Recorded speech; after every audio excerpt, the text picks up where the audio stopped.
Assim, eu vou avançar para trazer aqui na sequência algumas reflexões sobre aquilo que a gente chama de gestão tributária. Hoje em dia, muito se fala sobre gestão tributária e sobre a necessidade de empresas e entidades públicas também investirem nessa vertente. E eu posso dizer que gestão tributária envolve o gerenciamento das obrigações a que entidades públicas e privadas estão sujeitas perante a administração tributária dos diversos níveis de governo, seja federal, estadual ou municipal. Mas veja que o treinamento e o livro que nós lançamos a respeito dessa matéria, ele não é denominado de gestão tributária, até porque se a gente fosse se propor a falar de gestão tributária como um todo, esse livro, que agora na 8ª edição está com 900 páginas, ele teria que ter, em nosso país, mais de 10 mil páginas.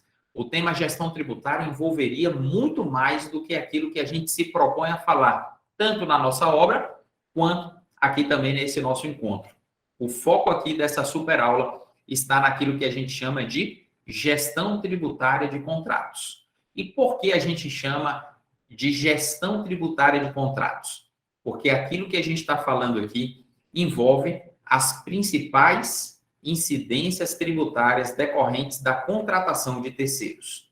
Em outras palavras, nós estamos aqui focando não na gestão de todas as obrigações tributárias que uma empresa ou uma entidade pública tem, mas apenas na gestão dos tributos, que são os principais tributos incidentes no pagamento a terceiros, principalmente pela prestação de serviços, mas às vezes também pela compra e venda mercantil.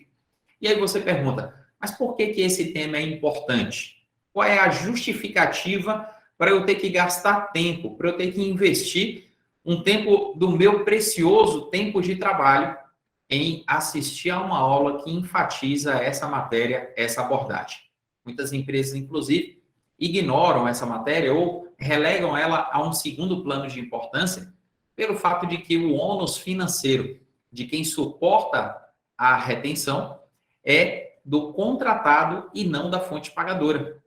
Mas, independentemente disso, eu posso dizer que esse tema ele ganhou muita importância nos últimos anos, principalmente por 3 motivos. E o primeiro deles é esse que eu destaco aqui, porque atualmente há uma grande variedade de obrigações tributárias decorrentes da contratação de terceiros, sejam pessoas físicas ou jurídicas.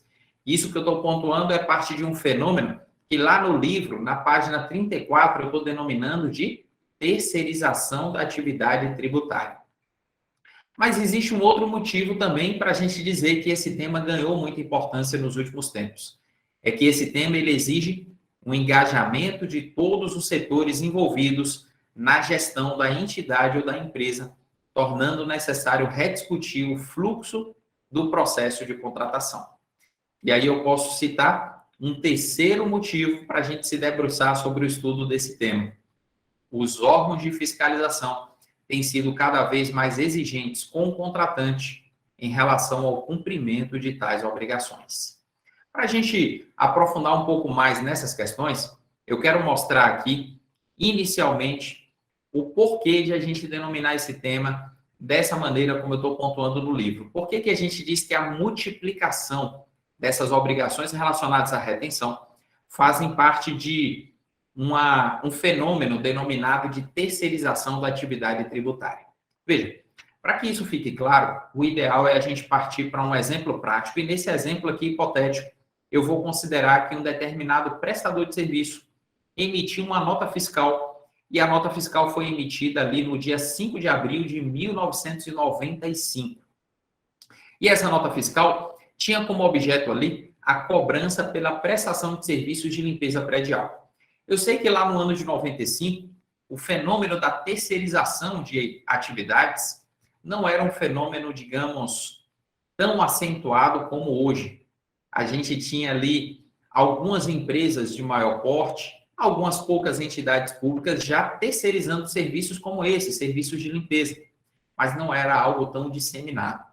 O fato é que, independente disso, a gente vai supor, a título ilustrativo, que a nota fiscal emitida lá em abril de 95 foi no valor de R$100 mil.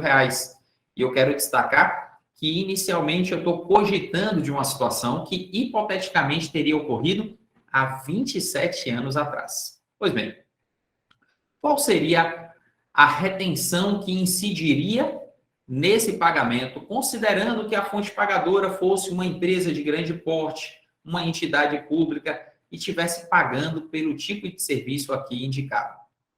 Naquela ocasião, a gente pode dizer, seja você de uma empresa pública ou de uma empresa privada, de uma entidade sem fins lucrativos, você naquela época, na situação de fonte pagadora aqui, teria que reter apenas e tão somente o imposto de renda com a alíquota de 1% aplicada sobre o valor bruto da operação. Por isso eu posso dizer, é um tema que ganhou muita importância à medida que outras retenções se somaram a essa que existia já desde aquela época, e mais do que isso, algumas retenções passaram a ser calculadas e descontadas de maneira diferente, a depender da natureza jurídica da fonte pagadora.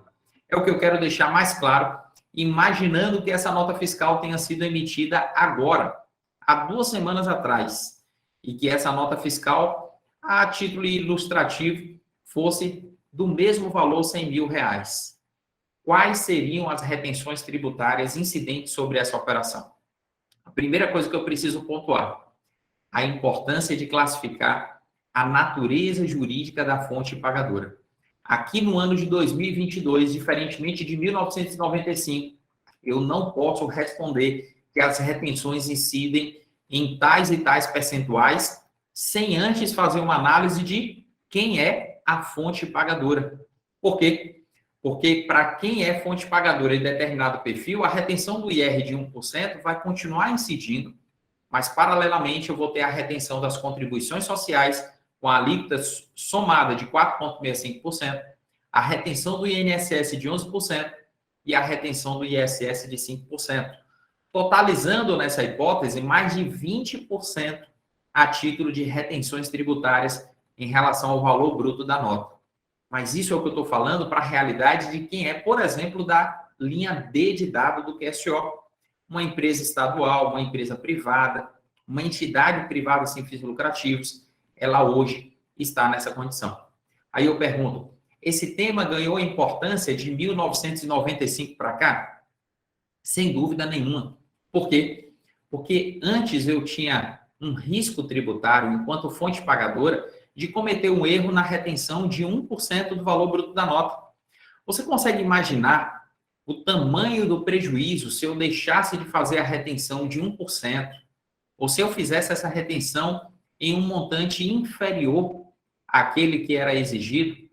Certamente, o montante do prejuízo decorrente de uma fiscalização, por exemplo, de um auto de infração, seria muito menor do que hoje, em que as retenções somam mais de R$20 mil nesse contexto. E olha que se a gente trouxer aqui um contexto um pouquinho diferente e imaginar que a fonte pagadora é uma entidade da linha A ou da linha B do QSO, mas considerando que a nota fiscal seja do mesmo valor e emitida agora, em abril de 2022, eu posso falar que as retenções alcançam um patamar ainda maior e elas ultrapassam, nesse exemplo que eu estou trazendo, mais de 25% do valor bruto da nota fiscal. Ou seja, mais de 1/4 da nota fiscal tem que ser retido e recolhido. E essas retenções e recolhimentos se referem a 6 tributos diferentes, com 4 legislações distintas, a depender do contexto, a serem aplicadas aqui nessa operação. Por isso, eu posso dizer, o desafio para aqueles que lidam com essa matéria só pode ser superado com o uso de ferramentas como o nosso quadro sinóptico de obrigações, que, inclusive, aqui no chat alguém está comentando, o QSO se refere a estar disponível para download. Olha, o QSO está disponível para download, mas a gente vai compartilhar o link aqui nesse chat. Eu vou pedir para a nossa equipe localizar e fazer o compartilhamento do link, e ele também está acessível lá na nossa obra Gestão Tributária de Contratos e Convênios para aqueles que ainda não possuem e desejam adquirir.